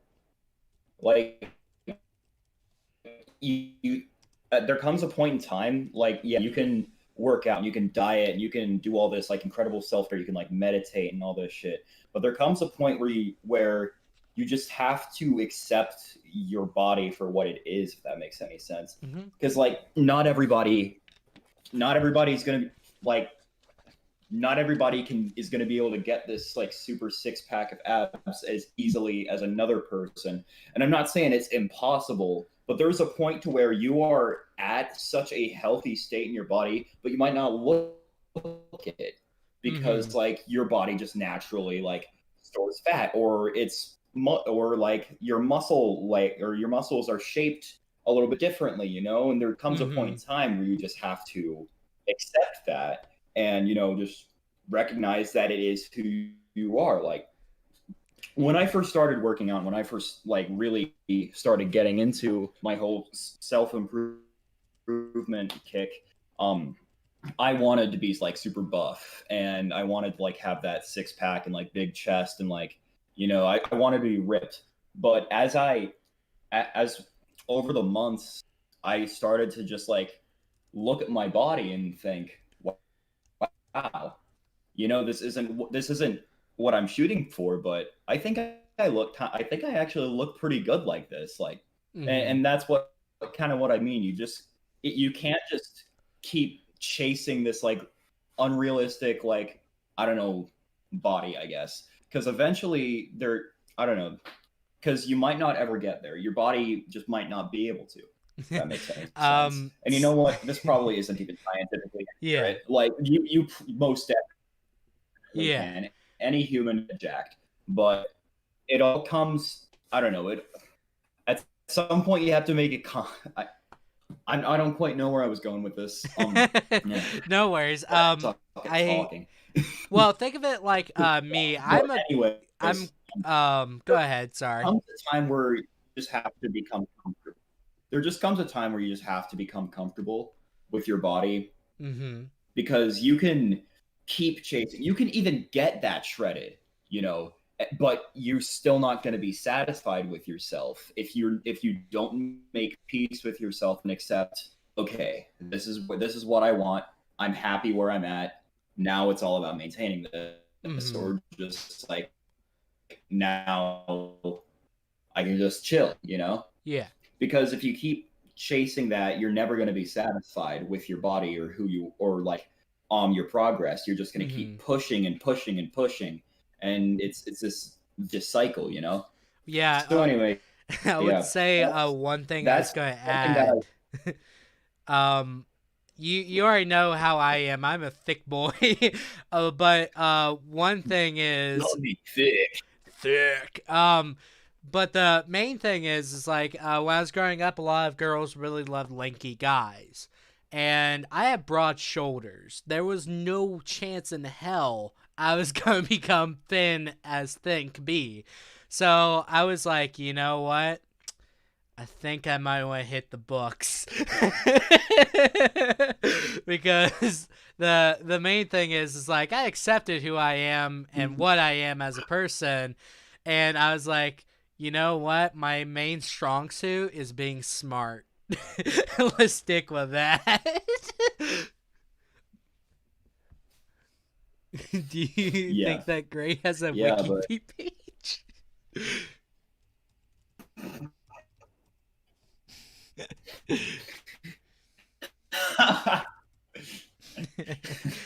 By the I'll way, bet a solid 20. what? I'll bet a solid $20 that Gray does indeed have a lanky PP.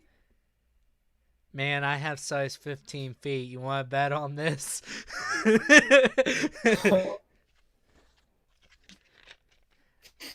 Like, to put into perspective, I'm just a big guy in general. My hands are the size of an average human skull. My feet are size 15. And there's like, I'm just broad as hell. I could be a door with how thick I am sometimes. But, like, the main thing Door. is. Well, yeah, because my shoulder length in my house, I'm the width of a door. That's the problem. Like just my shoulder length. So yeah. But anyways, Listen, man. what? So, kind of back to the topic of accepting your, I guess, yourself. Mhm. For the longest time, really one of my main reasons why I started like exercising is because I had these incredibly thick thighs. And they weren't thick as in Nice. muscular. There was a lot of fat there, and I didn't like all of my fat went to like my thighs. It was ridiculous. But you know that I started trying to work that off, and now I'm to the not like I still have thick thighs, but like at some point along that journey, I was just like, bro, I don't have fucking thick thighs. I have dinosaur thighs. And that just gave me this surge of confidence in my brain. Like, so I was like, bro, the top half of me is like a human, but the bottom half is like a fucking T Rex. And that was actually in my Tinder bio for a while. Who doesn't want a freaking dinosaur? But yeah, Don't you know? it gave me this. Yeah, but like it just gave me the surge of confidence and like self love for a while, and like Self awareness is the it's still main kind of step. like it's still there. Like I'm like, yeah, man. Like, I embrace the shit out of these thick boys. You know what I'm saying? It's like Mm-hmm. it's you just gotta love yourself and self love. And this is another thing: self love and discipline. I find those to like be the main components in building confidence. You know, Mm-hmm. and discipline is another interesting subject that I'd like to talk about a bit. Um, but anyway, yeah, discipline, cool. That was a smooth segue. No, it fucking wasn't. That was not a smooth segue. But anyway, I want to talk about discipline a bit. Yeah, go ahead. So for a long time, I was very undisciplined, and I still kind of am. Like I've come a bit of a ways, but not just constantly like giving in to those like instant gratification, like those short term pleasures and shit. Mm-hmm. And I always felt like I was missing something, and I wasn't like fulfilling myself. And I realized that because of my lack of discipline, and it was actually something I had known about for a long time, but I was just too lazy to fix. But Mm-hmm. eventually, over the summer, where I just said like fuck it, and I actually started doing the things that I wanted to do, like building that discipline. I've realized like helped me in so many other aspects of my life. Most importantly, my social aspect, like talking to people and being confident while you're talking to them, and just like absorbing everything in the conversation. Like my conversations these past few months have been so fruitful and like so much more interesting and Mm-hmm. engaging than they've ever been in my life. I would And I think it's really say, because yeah, go ahead. I've built that discipline that you know Mm-hmm. yeah, and it's I think it's because I've built that confidence by disciplining myself and learning to accept myself. And it's like all these things will just enhance your life and make everything so much better. And Mm-hmm. I'm so sorry, but I have to go again because our dogs are howling and I have to Okay. investigate. I'm I'll sorry. just I'll just speak while everything else. It's like when Squidward ate all the Krabby Patties, or the door slamming in his face. That could also work. One of the things I would say for like most times is that it's more or less it's not just the discipline that would obviously be a benefactor in that, but it would be like, let's just say, the awareness of yourself, because a lot of us, we lie to ourselves. And that's what's going on in the Discord.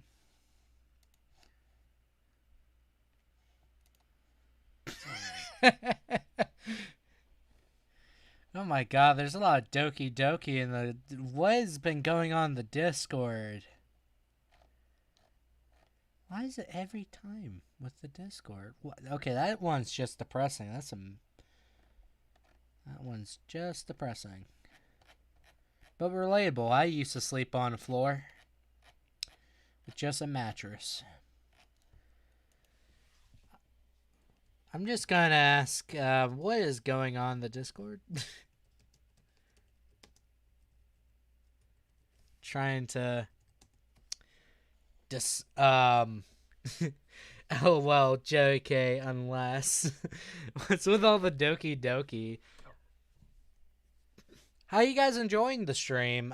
We originally had 6 people, then it just dwindled into 2, which is fine. It's kindly late at night. People are probably either going to bed or doing something. Who knows? I personally like these sort of streams where it's just like talking. I'm already good at talking. Never mind, I want mod back in a week. I guess that's fine. I mean, do whatever you want. You can make it as long as you want. The main thing is like Jack wanted to talk about some stuff on stream. I was like, heck yeah, let's do it. Um, I did not mostly plan my discussion pieces beforehand, so it's all just there scrambled on. If I was to like take more time and to make it like into more like interwritten or longer thought processes. It would probably come out a lot better, but there were some issues with my diction there.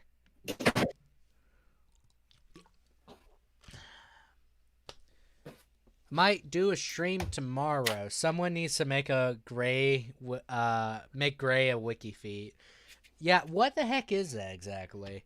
I mean, I don't want you guys getting pictures of my feet. I will delete them off Instagram. And that was just one shoe. So I will get mod back in 3 days because that'll be a new week. I don't like to look at that technicality. How about next Friday? It is in a week, just in a different week.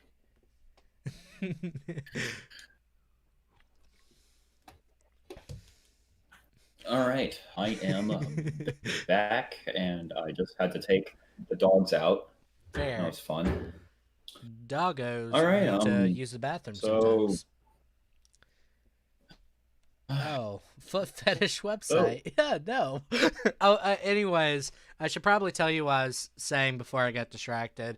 I would say the one thing is that it's not just the discipline, it's also that you just stop BSing yourself and you start talking about things that you were feeling yeah, instead of, hey, dude, let's get laid. Am I right? High five. It's like, uh, yeah, the main thing is it's like when it comes to a lot of things, and this is like truly one of those truest situations. You talk about some things because you want to be accepted. A lot of the time, people talk politics so they can be accepted in some form of capacity, either with like-minded individuals or mhm, people understanding who they are as a person and what they believe in. Well, within a lot of instances, there's a lot of things that you have to realize is like whenever you start to actually show yourself, your true colors, you start to realize there's not that much to be afraid of. And this is like one of those experience stories. I am a person that sticks with my morals and discipline more than anything else. I was had the capability of signing up for a contract with a streaming app. I ended up not doing it because I know myself well enough not to do that. But second of all, they were censoring and they required people to donate to me. I did not feel right about taking money from people who support me. So the main thing is like at the end of the day, because I stuck with my morals and I stuck with my discipline and I was myself. I was not some altercation or persona that I wanted people to be infatuated with or just see themselves in and be like, yeah, you're relatable. No, it's just who I am. That's who I am. So it's like the main thing is it's not hard being who you are. It's actually harder to be someone who you are not. So the main thing is when people say, man, must be hard streaming sometimes. It's not. I'm just being myself. Most times I'm just playing a video game, and like the main crazy aspect is that you have so many fake people now online and they just basically tell you like hashtag mental health and they don't really have those mental illnesses, but they want to seem like they support them because that's the right thing to do. But the main thing is that's not who they are as a person. So you start to make distinctions and you become skeptical of other people and the validity of who they are as a person. And that starts damaging you and your social circumstances. Because if you're not true to yourself, how do you expect other yeah, people to be man. true too? So I like totally like, agree with you. I'm laying down on this inflatable mattress that wraps you up in a half burrito. That sounds amazing. It's comfortable and uncomfortable at the same time. You know what? The prices of being half a burrito. That sounds like fucking heaven. West Virginia. They promised me my metamorph. They promised me my new form would be immensely powerful, but my metamorphosis would be painful. Oh, goodness. But anyway, so on the topic of like confidence and discipline and all that, um, body modifications. So like, what do you think of people like modifying their own bodies to like reach their ideals? I guess So, a lot of like people. some people claim that Mm, doing this stuff like changes their lives and like makes them build that confidence and self love that they've been needing for so long. But like, mm-hmm. I don't know. What do you think about it? So, a lot of people like pursuing the idea of perfection because it's a wild concept, I know, but humans are prone to error.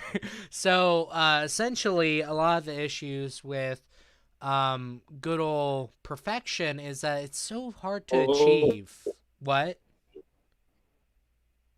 What was that? Or okay, I'll just continue. So sorry, the it's just shit internet. Oh, okay. So essentially, when it comes down to it, a lot of people become extremely insecure because everyone has that ideal attraction. And for some people, it's alternative looks of boys or girls. Some people like the really athletic people, but they don't really want to get athletic themselves to attract those individuals. So they're kind of just fantasizing, blah, blah, blah. But the main thing is, this is not a new concept. This has been a concept since tabloids have been invented, aka magazines and various other things. Um, the main thing was and still is, a lot of people do not like those little imperfections because believe it or not, people have a diverse biological genome and their noses can be different, their mouths can be different, even their ears can be like as massive as the kid from Mad. Um, so like the main thing is, when you start noticing these imperfections and you see these extremely attractive individuals that were more than likely photoshopped, but no one really wants to admit that and probably undergone the needle several times. The main thing is, at the end of the day, it's not that they have better self confidence. It's their alter ego is now fed. They now feel better. It's like a placebo effect. I give you a sugar tablet and say it cures your depression, and you suddenly feel better. Actuality, it's a sugar tablet. A lot of people think going into plastic surgery and various other things changes your life, your perspective on life, and who you are as a person, and your attractiveness.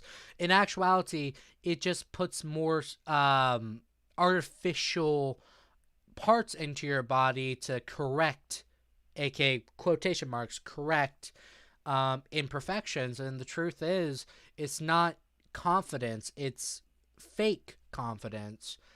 You're insecure about it and you want to cover it up, but you're not willing to accept it at the same time. Because it's covered up, you feel a lot better, but at the end of the day, you didn't need to. Uh, there are bound to be people that either have weirder aspects about themselves. I mean, like, heck, I have rosacea. My face is always red. And the main thing is like, is that bad? Well, most people wear foundation to cover it up. Do I do that? No, because that's who I am. Not just that, that costs a lot of money to do on a daily basis, and it's not really worth it. Um, it's getting late for you, huh, man? But body modifications. I do see where you're coming from, but my point is like if it gives, even if it is just a placebo effect, if it gives Mm-hmm. somebody happiness and it helps them feel more fulfilled with themselves, then is it inherently wrong? Like, is it a bad thing to like go get like breast implants or like to a Well, much smaller degree like get a tattoo or something? I would Like, say it's and kind of like I don't think it is. heroin. I don't think there's. So it's kind of like heroin, where it's like, sure, it makes you happy in the moment of you getting it, and it's just there. But the main thing is people love to try and go the extra step to cover their insecurities. And the main thing is they don't accept themselves, so they try and cover it up. For example, a lot of people get breast implants because they're self-conscious about that. But at the end of the day, um, I like small boobs. And I mean, you do like, you, man. eh, They're just mammary glands. That's what they are, biologically, physiologically, and stuff like that. All because it makes you happy and you paid for it does not mean it should be perfect for your health. There's some things that you should do if it's needed for biological function. Like, for example, your nose is like messed up a bit and you can't breathe out it, and like the left nostril or something, and it's causing sleep apnea. Yeah, get some body modification for that. Or you either have um, I don't know. There's people that are well endowed, and their backs are just breaking in half, and they need a breast reduction. That's an obvious body modification that's needed for biological function. That's something I would like argue, like, yeah, do that if you want to do it. That's up to you as a decision maker. But ultimately, I don't just look at ultimate happiness in the same look of temporary happiness. There's some things that make you feel good in the moment, and then there are things yeah, it's that like make you feel good short-term ultimately. pleasure, So, like instant gratification, like long term like care, I guess. That mm-hmm, makes sense. Not long-term care, but like long-term happiness. But I mm-hmm, feel like some amounts of instant gratification can contribute to your long-term happiness. yeah, And well, I think an example is like, so I kind of had like, I used to think I had very skinny wrists, mm-hmm, but recently, just like a couple weeks ago, I got this one tattoo around that like surrounds my yeah, wrist. solid, And now like I'm not really insecure about that anymore. Like even on mm-hmm, my other wrist that has nothing on it, like yeah, now it's like I kind of realized like I had nothing to worry about. Like my wrists aren't skinny, like they're completely normal, and like now I have mm-hmm, this cool like decal on it. Like yeah, now yeah, it's like I think getting some body modifications like that can contribute to you feeling better about yourself in like not just as short term like instant gratification way, but mm-hmm, like in a way that's going to help you feel better about yourself throughout your whole life. Like I was just talking about with yeah, with how I used to think I had skinny wrists. mm-hmm. The main thing is like, what I mean within a lot of these scenarios is happens through insecurity, like you demonstrated, right? But the main thing is, instead of accepting it, they do something else about it. And that's where I'm kind of like, I don't really like the workaround. So, what I mean by that is people feel unattractive, let's say female, so they get a breast emplacement, right? Or I just implant essentially. And the main thing is that really going to boost your confidence or make you feel better? The only difference is your chest size, right? And like I said, biological factor, it's just mammary glands, right? So like, when it comes to the wrist, it's more. This is like an idea of um, a different perspective, right? Where it's like decoration. A lot of people love decorating, like drawing and various other things. Tattoos are a form of expression, right? And the main thing is you put it around your wrist, mostly because you felt self confident, not self confident, but self, let's say like self conscious, right? There's But a bit of a funny story around behind this tattoo, but I'll let you continue and then yeah, I'll tell the funny. yeah. The main thing is it was born from subconsciousness, but it offered you a different perspective on it. For Yeah. most people, they just pile it on and they just keep hiding from it. You embraced it afterwards, but some people just keep going at it. The pursuit of perfection is a long, tedious one that never really comes to fruition. Yeah. Yeah. So, yeah, like the difference between using these things to enhance yourself and using these things to achieve perfection. Like Mm-hmm. one is going to bring you more happiness, and one of is going to just like be this vicious, endless cycle, which loops back to what we were talking about with Yeah. toxic masculinity and all that. Just chasing perfection doesn't get you anywhere, and it always just leaves you feeling empty and miserable. At some Yeah. point, you just have to embrace who you are and accept it. Yeah.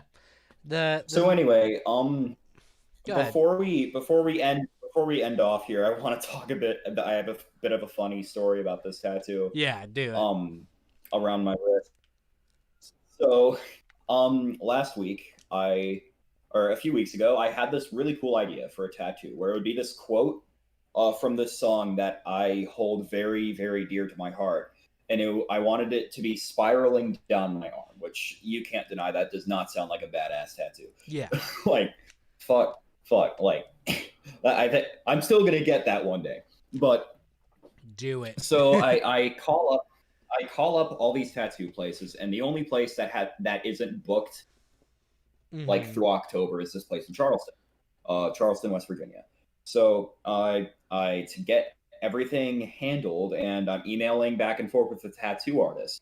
And Yeah. so the date comes up with my appointment, and I'm there with one of my friends, and I walk up to her, and she's like, "Yeah, you're the guy who wanted the quote on your arm or whatever." And um, so she's like, "So we're gonna need to shorten this quote a little bit."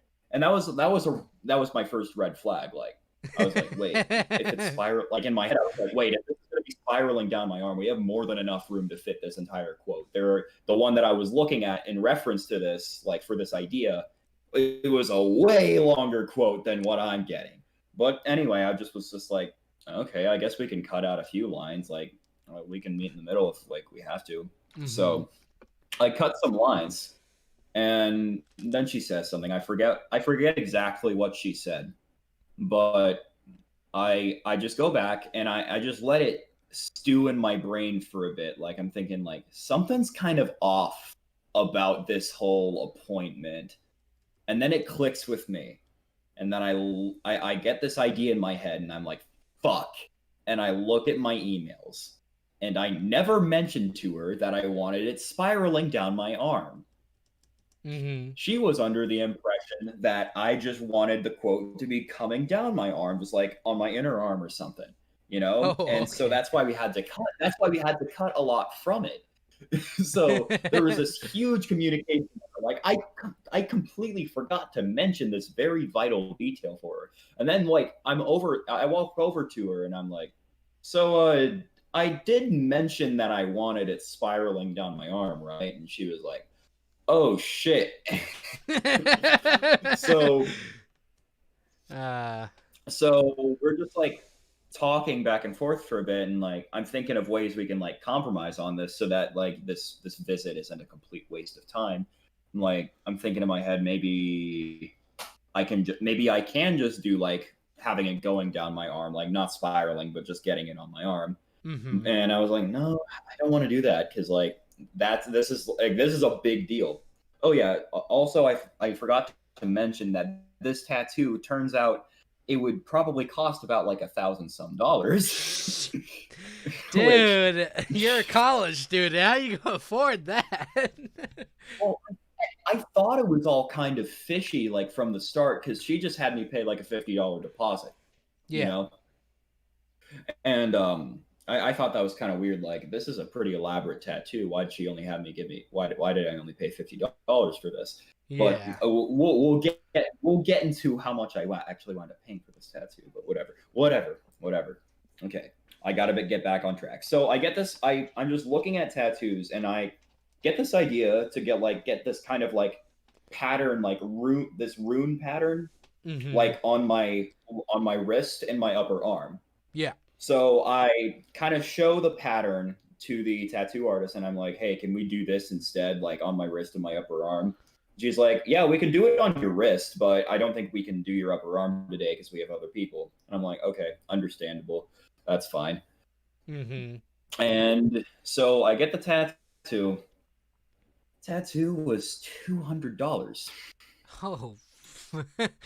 Ooh, And that's just to put that in perspective, I have one other tattoo, and it's on my leg, and it's much more detailed, and there was a lot more work and labor that went into it, and it was 50. oh no. I mean, yeah, so I have yeah, they kind of I think they kind of Jeez. fucked me there. Yeah, they But certainly anyway, did. yeah. So, yeah, lesson learned, don't go to cities to get tattoos because they'll charge you more. Pretty Support small much. local businesses, am I right, boys? Haha. Yeah. So, Well, anti Walmart, here we go. yeah, don't get your tattoos at Walmart. Lesson learned.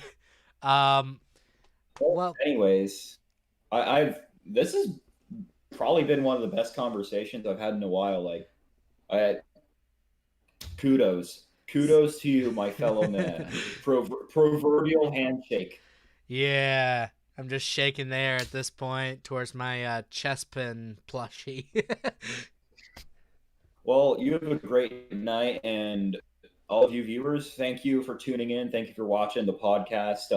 This has been a pretty cool. Like, it's been an honor, like coming on the podcast and just like talking to you guys and just like talking to my friend Jacob. And yeah, hopefully we can do this again, like in the future, like Heck yeah. pretty soon.